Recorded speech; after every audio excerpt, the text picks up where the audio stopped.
Exercise has such a positive impact on so many people that there would be no other reason why it couldn't have a positive impact on me. I didn't know if the exercise would help with the symptoms. I'd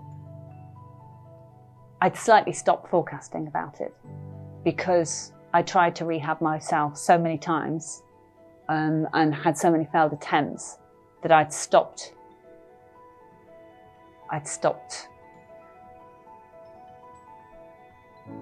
thinking ahead about it. There are lots of high points in the journey. One of them is when they tell you you're clear of the disease, which is actually the point at which I woke up after having surgery. That very moment, I wanted a glass of champagne because I knew the disease was out of my body. They'd taken it out.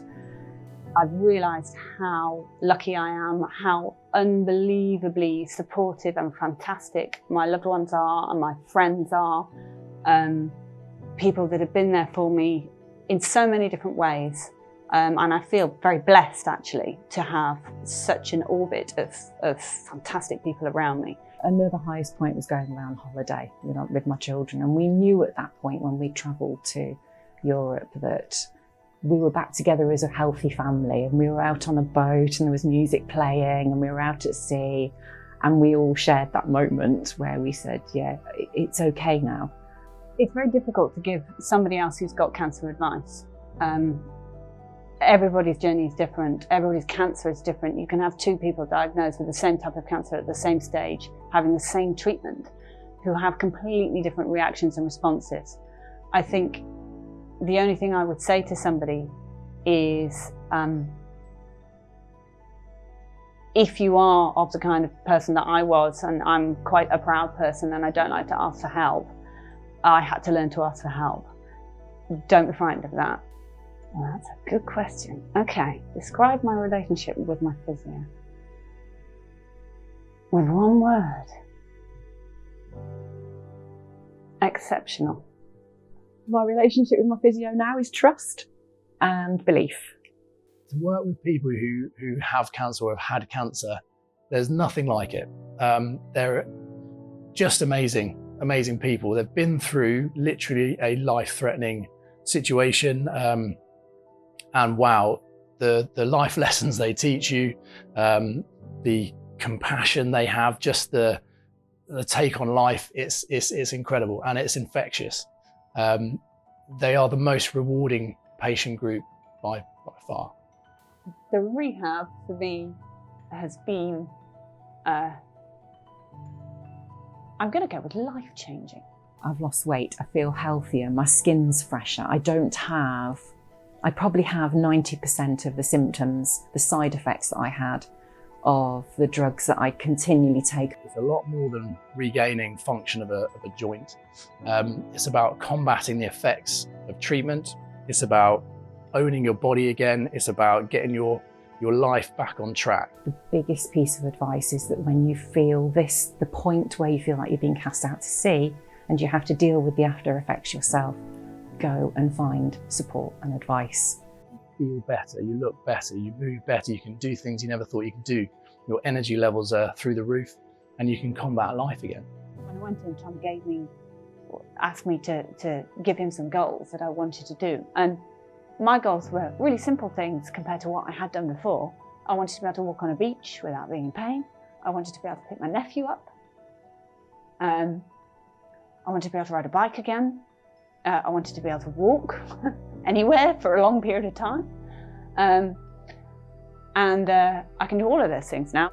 After my first session with Strong Lines, I went home and cried. Because it was everything, and it was everything I needed to hear. That was that somebody wasn't judging me. I didn't feel like I was whinging or whining or just listing everything that was bad. I didn't feel like anybody was assuming that I should be grateful to be alive, so don't want any more. Actually, it's right to know that I need to treat my body correctly, get it back to the way it needs to be alive. And part of being grateful for being alive is actually looking after what I've been given back. The first session can be pretty intense. We want to know it all. We need to know the life history, the sort of pre-cancer, want to know what you were doing there, how it's affected you. Obviously, medical details, procedures you're going through, what stage of treatment you're at, that sort of thing, obviously. But most important is setting goals to what you want to get back to.